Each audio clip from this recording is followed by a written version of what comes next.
Welcome back, everybody. This is JenSandwiches, here to take another bite out of Zombie Exodus Safe Haven. I noticed when I was editing my last video, some stuff got messed up somehow, and it took me back to the beginning of Chapter 2. I don't know why. So I kind of just played by myself to catch up for the things that got cut. Anyway, I don't know.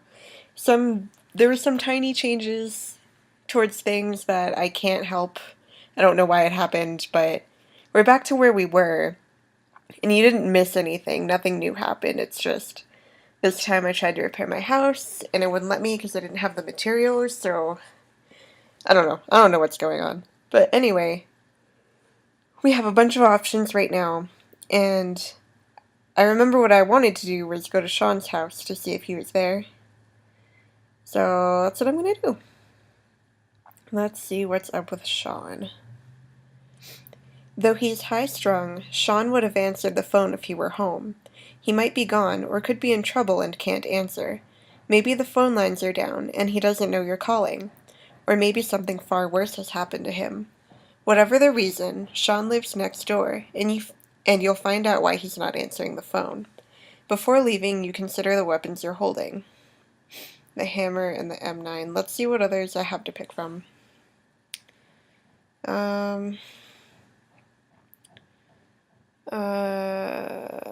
Wow, I don't have a lot.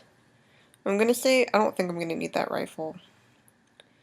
So I will take my trench knife, and I'll take the M9 still. Okay. You lock the front door of your home and follow the driveway down to the street. The sun hasn't climbed far past the horizon, so there's still a morning chill. At this time of day, there's little movement in the area, but the sounds of the suburbs are all around you. A car whizzes by, swerving along the road as it passes. Twin jets coast by at a high altitude, making sonic ripples above. As you walk by a neighbor's house, you hear a loud shouting between a man and a woman, along with breaking glass. You step into the backyard and bar the door, even though you're only walking 40 feet. As soon as your feet hit the grass, you hear high-pitched screeching in the distance, and though you see no activity, the sound alone puts you on edge. The zombies make such scary sounds. Ugh. You make it to the short fence separating your 2 yards, and the sounds of the infected grow stronger.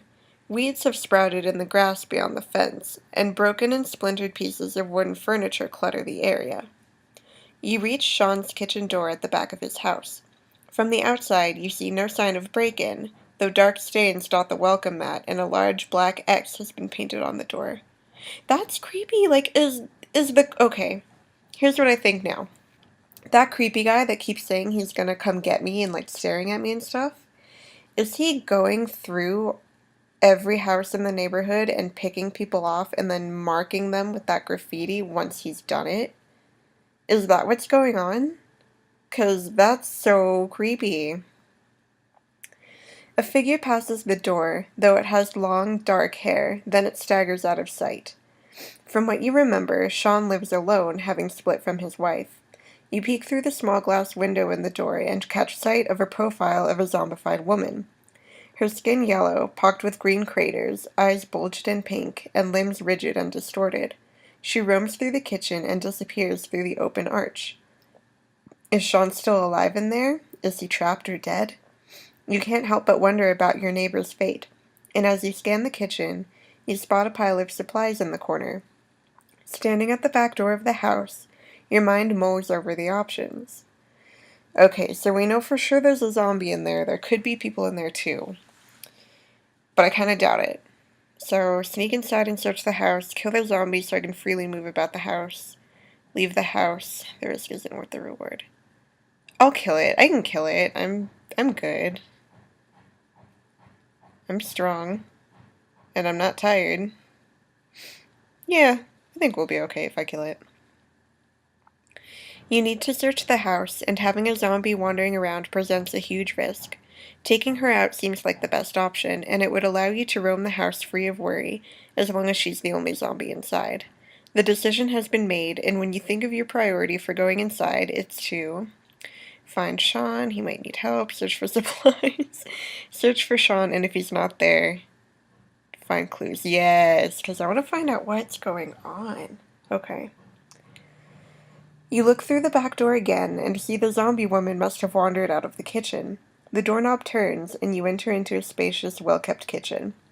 You move towards the exit to the next room and peek into the dining area, and in the far right corner the infected woman stands by a grand piano, her back facing you. She seems content, poised in her spot, hands by her side and a slight rocking motion to her stance. You creep from the edge of the kitchen, raise your trench knife from a few feet away, and circle around so any debris flying from her head will miss the piano. I care about pianos, I guess. I'm a good person. I like pianos in real life. They're nice. Anyway, a quick blow to the head sends her collapsing against the wall, and she slumps and slides down the surface with a streak of blood. With the zombie killed, you start your search of the house and the kitchen. The area is as immaculate as could be expected in the apocalypse. You search the cupboards and find several cans of gourmet food, oatmeal cookies in a tin, and a half-dozen bottles of tonic water. The refrigerator is off and contains a six-pack of premium beer. You collect everything together and put it on the kitchen table so you can decide on what to take before you leave. You turn back to the dining room area where the grand piano sits, all black mahogany with dozens of picture frames face down on the top lid. Oh, I guess they're all of his wife or something. You turn them up and stare at dozens of photos of Sean with a woman, his wife, a woman with striking eyes and long black hair. You glance down at the dead zombie, and while the ravages of infection have changed her features, she shares a face with the woman in the photos. Oh no, he must have let her in and then she ate him. You search the dining room and living room areas, and with the electronics and mechanical gear and furniture, you could scrap them for parts. Next, you turn your attention to the bedrooms. You move through the hallway, searching room to room for Sean or any other living person who might be here. As you step into the master bedroom, you see a room in disarray, with clothes thrown everywhere, dresser drawers flung and broken, a cracked television set, and a shattered wall mirror. Moving into the room, the floor creaks from behind. You spin and raise your trench knife, but find no one in the hallway. You press your body to the side of the door and wait for whomever follows. The television turns on to a screen of static, but the cord lies tangled on the floor beside it. How can this be? You take a step towards it, and it changes to a black and white image of a disheveled room and a lone figure walking through it. The TV set, the bed with the tangled sheets, the broken mirror. Oh my god. Something touches your back, and you spin again. The shards of broken mirror reflect you in a series of pieces. In one sliver, a man in a trench coat comes into view. Oh my god. You spin and swing at the man, but no one is standing behind you. No one else is in the room, and the TV is off. Your heart pounds in your chest, and sweat stings your eyes. You rush down the hallway and don't stop running until you're out of the house. Okay, so I could be right. The creepy trenchcoat man could be going around killing everybody. You burst outside and breathe in the cool air, wiping your face with your shirt and resting against the outside wall. Who was that figure in the mirror? It certainly wasn't Sean. Am I being hunted? Yeah, you probably are. Arriving home, you breathe a sigh of relief. The front door remains locked, and there are no signs of a break-in. How long will this safe haven last? You check inside and confirm that all is safe and secure. You drop onto the couch, content to be home again. Okay, that was creepy. Yeah. That stressed me out too, apparently. Okay, so take water. I don't think I need any water from up there, do I? Give me a second while I look through my stuff. Yeah, I'm good. Okay, let's call Parker. Let's see what happens if I do that. Because he wasn't home last time. The phone rings and immediately connects. Hello? Derek? Parker says, his voice agitated. You haven't seen Parker in a few weeks, which is rare since the two of you quickly became friends a year ago when he moved in. Besides the fact that you're both Asian. I am part Asian. You were drawn to his sense of humor and laid-back attitude, while he maintains an outstanding work ethic and sense of responsibility. Yep, it's me. How are you? I tried calling yesterday and left a message. I was stuck at the museum almost all night, he says through a sigh, his voice more nasally than normal. I'm glad to be home. It's a mess on the streets, and more people are showing signs of infection. I'm surprised you're home. I figured you'd be at your base or on duty somewhere. I was on leave at the time of the outbreak. Gunshots erupt outside, and you simultaneously hear it through the walls of your home and through the phone line. Wow, that's close, Parker says. Too close. You hear movement on his end, the sounds of window blinds flicking open and a clicking noise like a cigarette lighter. I can't see anyone now, but a military vehicle just rode by. I can't get used to the gunfire. This is all just unbelievable. One day I'm working on a new display to teach grade school kids about basic chemistry, and today I'm dodging zombies on the way home. I'm low on food and other essentials, which means I have to leave here to buy some. Have you heard anything about when this is going to end or what's being done to stop the virus? You tell Parker. News about the curfew, about the emergency shelter locations. I think I should tell him about the emergency shelter locations. I think that would be good, hopefully. I found out that FEMA and the Red Cross are setting up emergency aid shelters. The closest one is in a strip mall nearby. If you need supplies, that might be your best bet.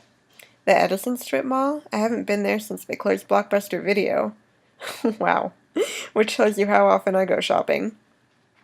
Look, I'm going to head out and see what stores are open. I also need to fill a prescription, since I'm down to my last dose of insulin. God help me if I run out. Is there anything I can get you while I'm out?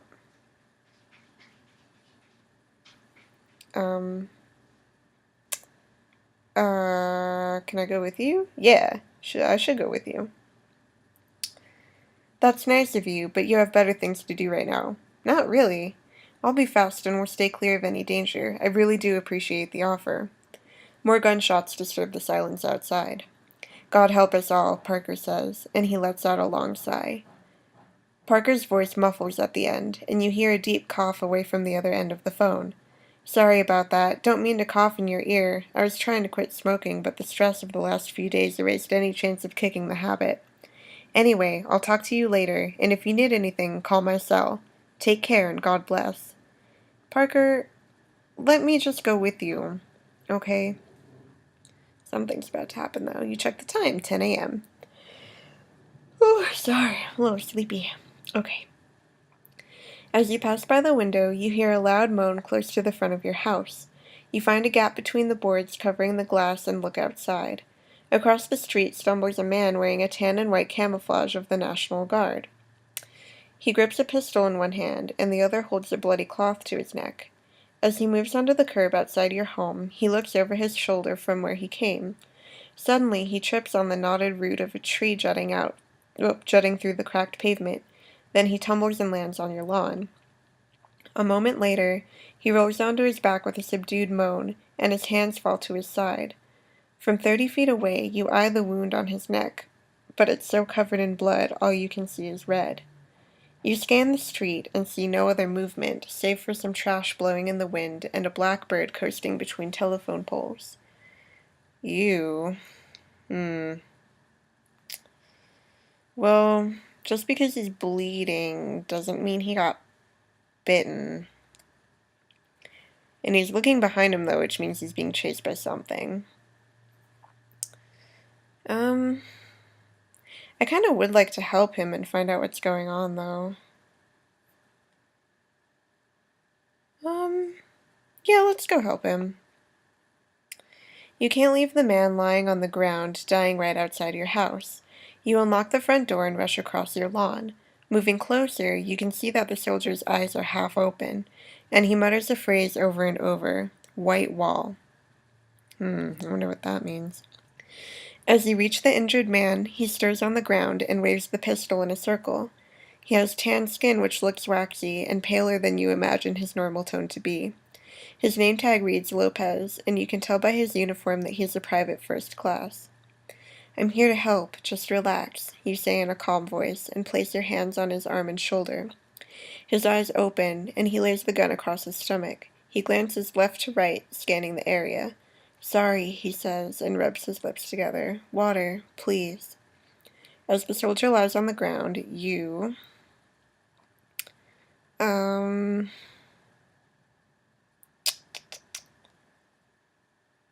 Okay. Why would I kill him for a specific reason? What does that mean? What? I'm gonna try to get him inside my house. Whatever hurt the soldier is likely still on the street and might come to finish the job. It makes sense to bring him inside and out of harm's way. It's not safe out here. I'm going to bring you inside, you say, and squat over the soldier, slipping your hands under his armpits to help him up. You hoist him into the air, almost to his feet, but he squirms and groans, slipping out of your grip. Though you try to keep him up, he tumbles out of your arms to the ground. White, a wall, Lopez mutters again. He swallows hard and squeezes his eyelids shut. We need to get you inside. Can you stand? As you speak, Lopez rolls onto his side and places the bloody cloth on his neck. The pistol falls to the lawn, disappearing in the high grass. He struggles to rise, but only manages to sit on the curb, legs in the street. As he tries to stand, an engine roars in the distance. From around the corner, an armored Humvee straddles the sidewalk and straightens at the end of its turn. As the hum of the engine rumbles through the street, Lopez springs to his feet, wobbles, then crashes down onto his hands and knees. He half crawls, half drags himself a few feet before tumbling curbside onto the street. You try to catch him before he falls, but he moves with determination. Again he mutters, white wall. Then he shouts it with a boom from his chest. Whoa, what happened to this guy? The Humvee rolls to a screeching stop, and the front passenger door swings open. Out steps a tall, lean man with a youthful face. Curly blonde hair pokes out from under his cowboy hat. He carries an M16 and leaps up to sit on the front hood of the vehicle. His bottom lip bulges, and he spits a wad of brown liquid into the grass. His shirt sleeves are cut off to reveal tight, muscled arms covered in colorful tattoos, and when he catches you staring, he smiles. Though his name tag says LaFleur, you can't help but think of him as a cowboy. The driver steps out next, a massively built man with dark features and a bald head. He folds his arms over his chest, which further bulges the muscles of his arms. His name tag reads, Croston. The back door on the driver's side swings out, and a dark-haired woman slides out. She's shorter than the top of the Humvee's door, but stands tall and strong in her battle fatigues. Her hair is curled up in a bun, though several strands hang over her thin face and seem to bounce off of her high cheekbones as she walks. As she moves onto the lawn, she sidesteps the cowboy's spittle and adjusts a holstered pistol to her belt. You spot her name tag, which reads White. She wears the rank of a sergeant. Good day. Are you on duty? I'm always on duty, I joke. Oh my god, what do I say? If I say yes, are they gonna make me go with them? I don't know. Maybe if I tell them yes, I'll find out more about what's going on. Or maybe I'm on standby as a safe No, I'll do this one. White scratches the side of her nose. Out in the middle of nowhere? This doesn't seem like a high-priority area, but what do I know? She shrugs and stomps her foot on the lawn. I hate bugs. Anyway, we're just here looking for our man who left his post. White glances back down to the injured soldier. All right, Lopez, we found you, she says and nods to Croston. Lopez swings his arms wildly as the muscled soldier hoists him up as easily as a father carrying a squirming toddler. No, no, Lopez mutters until Croston sits him in the back of the Humvee and closes the door. Well, our work here is done, she says in an upbeat tone. She picks up Lopez's pistol from the ground and tucks it into her belt. Let's head out, boys.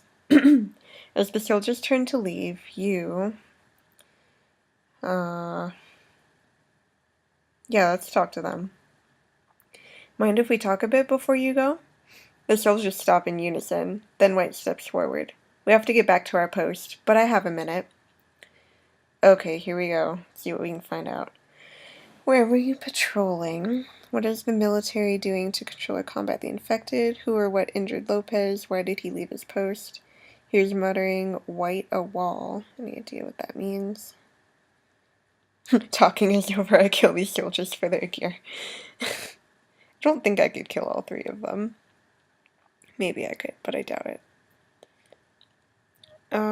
I guess maybe why? Because I feel like if I ask them about the wall, they're not going to tell me, and then they'll be suspicious and not good. White shrugs with a blank expression. Who knows? He was always a strange soldier. I've been finding this outbreak has different effects on people. Maybe he figured his duty didn't matter. Maybe he was just selfish and wanted to take some supplies for himself. I can't surmise his reasons, but I know he abandoned his post and needed to be found. So he left and somewhere along the way was injured? You ask. Yep. Unfortunately, we didn't get to him fast enough. White nods at her words and cracks her knuckles. A distant gunshot draws everyone's attention to the north of your house. The noise scatters a flock of pigeons, which flutter overhead. We don't have much longer, Cowboy says.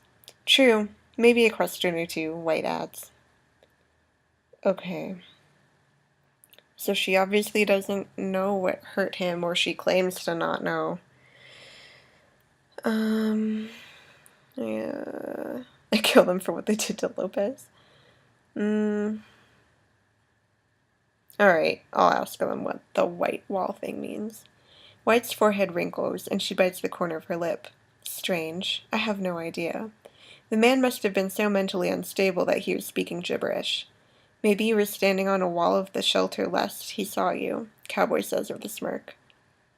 It's possible, White says. We have Lopez now. I'll debrief him once he's coherent, and I'll get to the bottom of it. A lone growl pierces the air, and it echoes in the valley of houses on the street where you live. Whatever made the sound can't be too far away. Okay, gotta get on now. Cowboy shuffles around the Humvee, carbine tucked against his shoulder. Anything else? White asks.